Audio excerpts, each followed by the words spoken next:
Welcome to Your Care, Your Choice, a podcast by Community Nurse. Over the past 100 years, we have prided ourselves on continually evolving and developing new and exciting initiatives to better serve you and your families. This podcast is one of our more recent examples. I am your host, Dr. Todd Hayes, physical therapist, and today we're going to talk to a coworker of mine that is one of the more popular employees we have. We have spoken about her many times on past episodes. In fact, you can check them out on our website, communitynurse.com.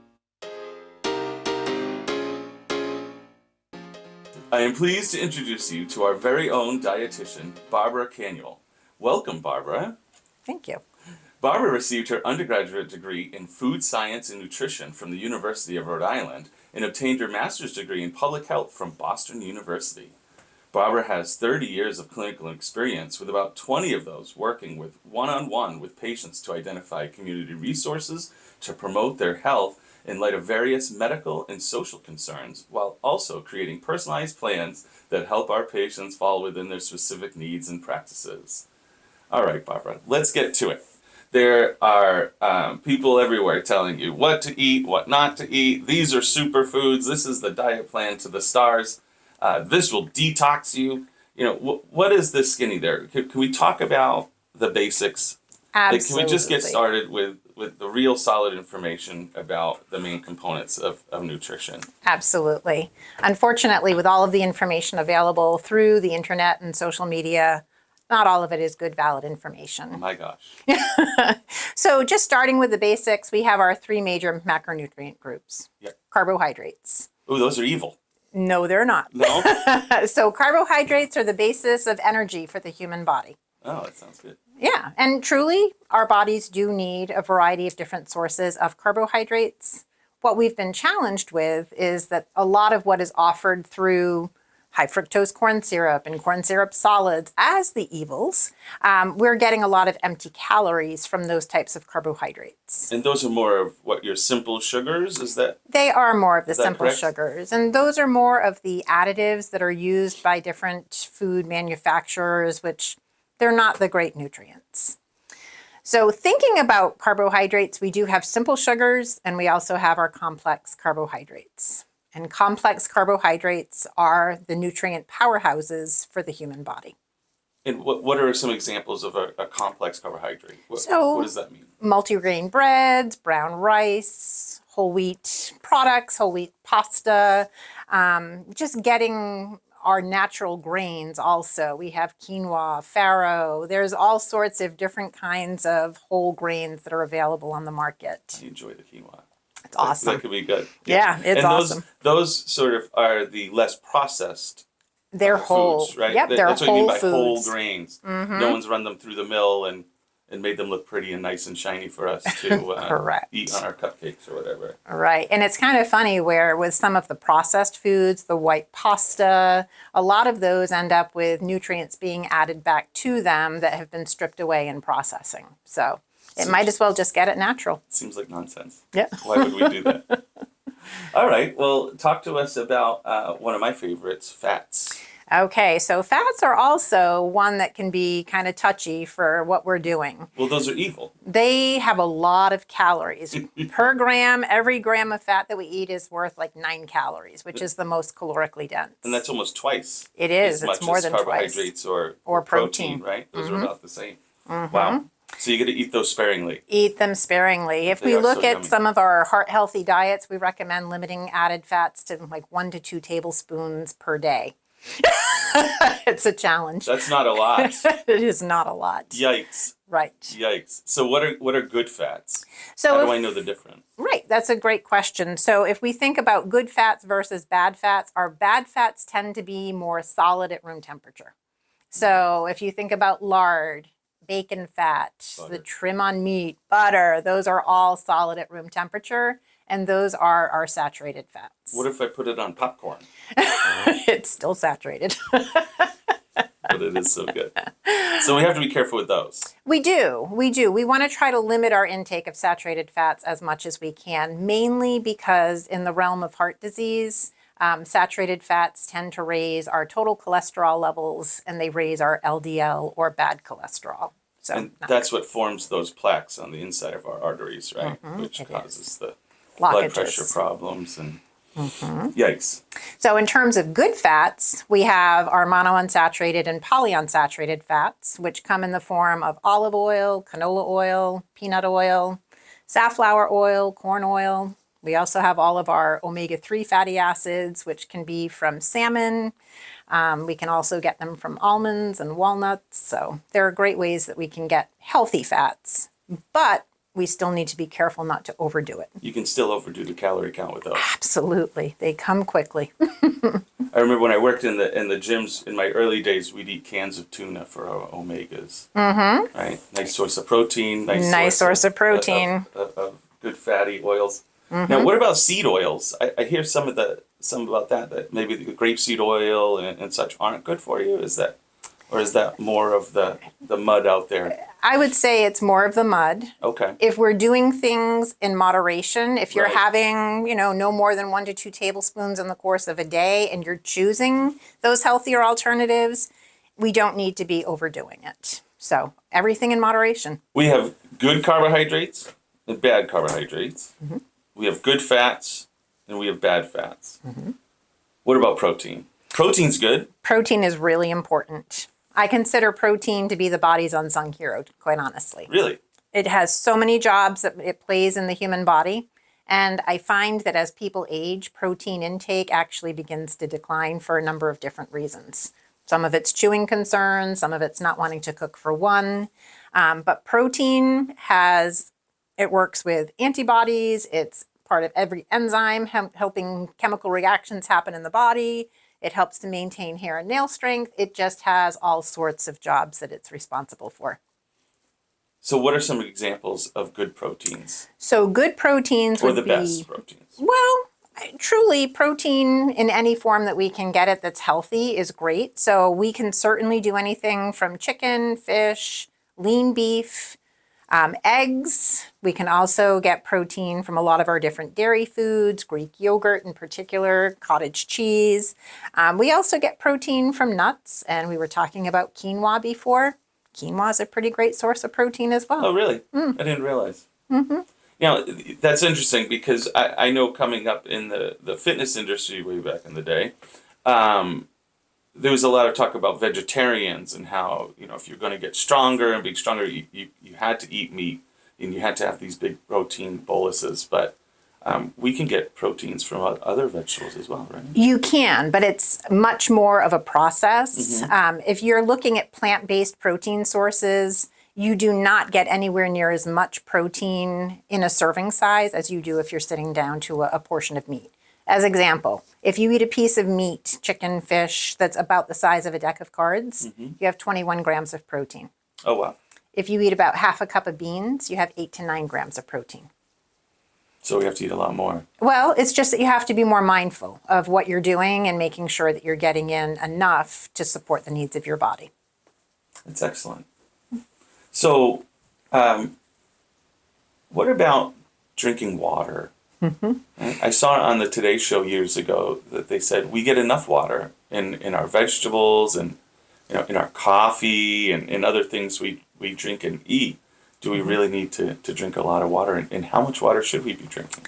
Well, it's funny because you do see things like drink half your body weight in water. And for some individuals, that could definitely be way too much water. That's a lot. It's a lot. In this case. It is. So typically when you're thinking about what hydration needs are, we figure about 30 cc's per kilogram of body weight. Oh boy. So it's like a math. It is math. But typically if people are somewhere around 1.5 to 2 liters, 50 to 64 ounces per day, that's a reasonable goal. And it's important with helping to maintain blood pressure, helping to support kidney function. We need to make sure that we're drinking enough, particularly when we've had some really hot summer days and people have those insensible losses with sweating. You need to be sure that you're replacing those fluids. And that's an interesting point. I talk to our patients about that all the time. They're sitting in their minimal clothes with no air conditioning at 95 degrees, and they don't really appreciate how much they might be sweating just moving around their house. Absolutely. And also when you exercise, you have to replace that water from exercise. And we do talk a lot about caffeine and alcohol being diuretics, so those don't count in a positive way towards your water. And Correct. much like you were talking about protein being so important, we're made of mostly water. Right. And when we lose a certain amount, our whole body systems start to slow down and change the way that they act. So Yeah. And an interesting little tidbit, about 70% of our body weight is water when we're younger. Beyond the age of 70, that drops to about 50% of our body weight. wow. So in elderly people, it becomes much more of by the time they feel thirst, there's Right. much more of a risk of dehydration. I mean, you're really on the bubble there, You are. right? Not You much are. room for error No. for these poor folks. And it's funny because it's usually a population where we don't want to be drinking a lot with having to get to the restroom. Right, and it's all day. Right. And All I do is drink and go to the bathroom. That's what I hear all the time. I say, great, you're getting up and moving. We love it. It means everything's working. Yeah, but also there are some other ways we can get fluids in. I think one of the more popular ones is ice cream. Oh. But ice cream does count right. as a fluid. I'll double that up. We can also get our fluids from, as you mentioned, nice juicy fruits and vegetables, but we just can't quantify how much fluid we're taking in from those sources. And I mean, we see a limited patient population, but we see more problems out there with dehydration than overhydration by far. Absolutely. I know there's been stories in the press, with marathon runners and such, but those are extreme sports, extreme situations. Yeah. I don't think that the typical person who's going about their daily life is going to have to worry about drinking too much water. No. And, when we do our visits, I will frequently give people a goal to work towards. And for some individuals, that just feels like a big hurdle to try to reach because it's not something that's on their radar. Right. Yeah, that's also something that I'll coach in the home is, try to have a certain amount by a certain time, and keep adding to that and adding to that. But, a little schedule to follow. Treat it like their medication. Yeah. And oftentimes I hear, I drink water all the time when I take my meds. Which is just a 2-3 sip. times a day. It's really tragic when I hear that. I go, oh. And then I pinch the top of their hands. Yes, and they Right. tent. We do a little turgor test, they call it. And just for everyone at home, the skin's supposed to go back to normal right away. Yeah. Not sit up at a peak, which it so often does. And you can really tell by looking at a person, how hydrated they are. Absolutely. Pretty quickly. So please, everybody, drink your water. So in some conditions, the water intake and such can be more important than others. Right. People with congestive heart failure, they have an issue retaining water. So they don't that's want to true. drink water. Well, they may have a fluid restriction that's prescribed by their physician. Okay. So there are instances where people who have congestive heart failure do need to limit their fluid intake, but they also are limiting their sodium intake. And sodium is another whole bugaboo that is just a creature of what has been created by the food industry with so many preservatives in our food supply. I have done very little traveling out of this country, but I've realized that the food out there is not like what we have here as it comes to salt. We salt our food so much. Absolutely. And I recently took a knife cutting class, a cooking class, and the gentleman was coaching us and telling us we undersalt our food. More salt to give it extra flavor. And I could feel my legs swelling. Yeah. Just for talking about it. So a teaspoon of table salt has Yeah. 2,325 milligrams of sodium. That sounds like a lot. Well, for people who have congestive heart failure, we're trying to limit their sodium intake to no more than 2,000 milligrams. And in some instances, it's as low as 1,500 milligrams for the day, For the whole day. for the entire day. No processed food for them. Well, certainly not, and also not adding salt, considering how even just a little bit Right. really does add a lot of sodium. Yikes. But that is where it's hidden a lot of the times, right? Is in our food. We It don't is. even realize we're eating it when we're not necessarily adding the table salt. Correct. So we talk about shopping the perimeter of the grocery store, where if you're going to your fresh produce section, you're not getting significant sodium from fresh fruits and fresh vegetables. And I do understand that for some individuals, purchasing fresh may not be the most economical because they can't eat it fast enough. then opt for plain frozen kinds of vegetables and fruits. Then if we go to the meat counter, we want to go for meats that are not pre-breaded, pre-marinated, pre-stuffed, because all of those things are adding a lot of extra sodium to the foods. With anything in the dairy department, there will be sodium in dairy just because it's there naturally. Oh. A cup of milk has about 130 milligrams of sodium. And then with cheese, it varies. So we have those conversations as well with patients. And then in the bakery department, sodium is also added in a lot of instances to help to prevent spoilage. So It is a preservative. it is a preservative. Good old salted cod. So, yeah. Oh, good no. Don't eat that. And it's funny too, I just recently became aware that my favorite cheese, probably because of the salt, American cheese, is the saltiest. So there's 350 milligrams of sodium in a slice of American cheese. But Swiss cheese only has 35. Swiss cheese smells like feet. I'm not eating that. But there's also lacy Swiss cheese, Yeah. which is even more creamy. Oh, okay. Pretty good. I'll have to try that one. Worth a try. Less feet. Yep. Yeah, I never liked the smell of That's okay. of Swiss cheese. No offense to any Swiss people out there.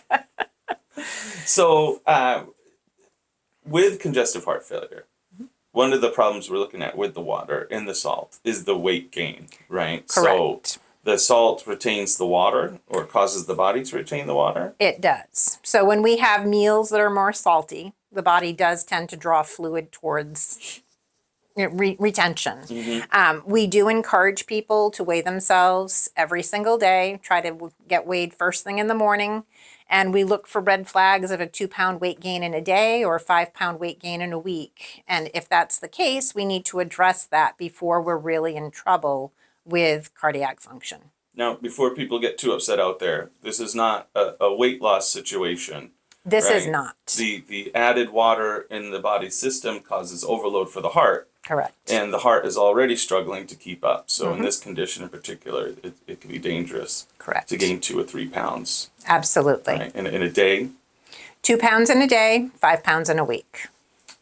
Members of my family recently were diagnosed with congestive heart failure, and it was a terrible trial and error.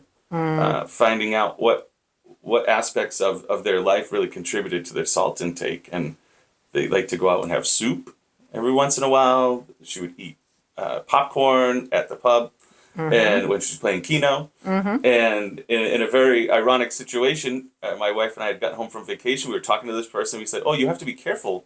That kind of thing will send you to the hospital." And they had not told us that they were just in the hospital for the weekend. So, it all comes full circle. So you have to really watch that salt, especially with congestive heart failure. Right. And dining out with congestive heart failure, it really does take on a whole different meaning of dining out. I think that chef at the cutting class got to people. Right. I mean, you go out to eat. There's so much salt in things. Yes. And now I feel like I've come to a point in my life, I don't know if it's age or maybe it's my own salt reduction, but I can really taste it out there. Well, that's a good sign. If you can taste it, then Yikes. you're probably not eating as much as others. So advocating for your needs really makes such a big difference with maintaining health. It's tough to traverse out there, right? Because most of the people out there are not trying to provide you, at least the people that are marketing and selling to us, are not trying to provide us the best option for our health. No. They want us to like it and come back. Absolutely. And eat it again. What about diabetes? Diabetes is a big problem in this area. Diabetes is a big problem in this area. Some people call it the sugar. The sugar, yes. And it's interesting because a lot of times people think that with diabetes that it's just having eaten a lot of sugary foods throughout the course of their lifetime. See what you did to yourself? And that is not the case. What do you mean? So your pancreas just does not produce enough insulin in order to help to move sugar into the cells for energy. And as a result, sugar becomes more free-floating on the red blood cells, and we have higher blood sugars. So we don't want that to be the case. Maple syrup for blood. Yeah. Right? So people have to test their blood sugar with They diabetes. do. They do need to test their blood sugar. In some instances, there are different kinds of medications, whether it's oral or an injectable, that they need to take. And they also need to be really diligent about eating well and trying to participate in some forms of physical activity so that they can help to maintain good blood sugar control. Muscle action does have an insulin-like effect on the blood, but oh my goodness, I can't even say it. Well, the other thing is as they're being active, they're burning glucose for energy. Sure. So that does help to bring blood sugar numbers down. Is the glycemic index still a thing?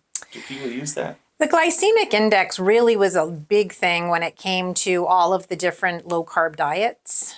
There are still some things that you'll see in popular media about glycemic index. I think as we're doing education about diabetes, we focus a lot on trying to get more of the whole grains that we discussed earlier and lesser of the simple sugars, and trying to have those as a certain breakdown, a certain distribution of their nutrients at their meals. When it comes to diabetes meal planning, I encourage people to try to fill half of their plate with non-starchy types of vegetables.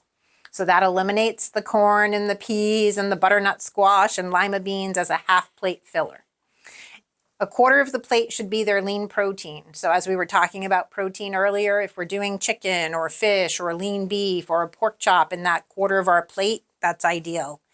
The other quarter of our plate can be a carbohydrate source. So that could be a serving of brown rice. It could be, I use my pinky to pointer portion size for a baked potato. I know, I bet your fist is bigger, right? So with that, that's helping to control portion sizes. And then we can certainly do a small serving of fruit as a dessert and a calorie-free beverage. And by doing that, it helps to visualize a nice, healthy meal without having a lot of the excess stuff that we tend to mix into our food supply. Portion size is a big it's the deal breaker issue. Yeah, boy, when you really see what portions are, and getting people to read the nutrition labels is an important step with good nutrition. But even then, you really have to pay attention to what is a serving according to the people who wrote the chart. Correct. Right, and I'm sure there's standardization there, but it doesn't always make sense in my mind as to how much of what is a serving versus another thing. Right. So interestingly, with nutrition labeling, you will now see that it shows total carbohydrates, it shows amount of dietary fiber, and there's also a new line about added sugars. So when we're looking at diabetes meal planning, we really want to look at that total carbohydrate number and not specifically just at sugars, because carbohydrates are going to break down and make sugar for the human body. So they're still not the greatest, even if they're complex. They're better being complex. Sure. But as we were saying before, everything in moderation. It's like, because it's a complex carb, it doesn't mean that we get to eat more of it to have better blood sugar control. We still need to exercise good portion control. And sometimes those, or often the complex carbohydrates, are a little more calorically dense than your simple sugars. So they're more nutrient dense. Okay. So with those nutrient dense foods, we are getting fiber, we're getting iron, we're getting some great B vitamins, where with the simple sugars, we're just getting calories. Sugar. Yeah, we get that sugar high and that's about it. That sounds very fun. But it sounds like you still have a robust diet with either of these conditions. Absolutely. You just have to make some changes. I think one of the big things to remember is with any kind of chronic health condition, we don't necessarily have a diet, but we really need to have a lifestyle.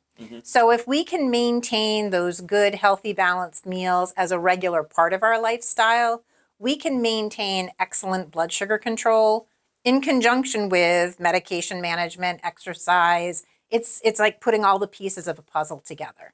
So we can do well, but we just need to have it be a regular part of our lifestyle and not say, I'm going to do this for now, and once my numbers are good, let everything fall back to our old ways. Well, and that takes a lot of coordination with the whole unit, right? I mean, the person who's eating the food isn't always the one preparing it or the one shopping for it. Correct. And a lot of times people try to make a lot of change all at once. And you have half the family eating one thing and then... Right. We want to try to encourage everybody to do the same thing. And, just setting small achievable goals would be great.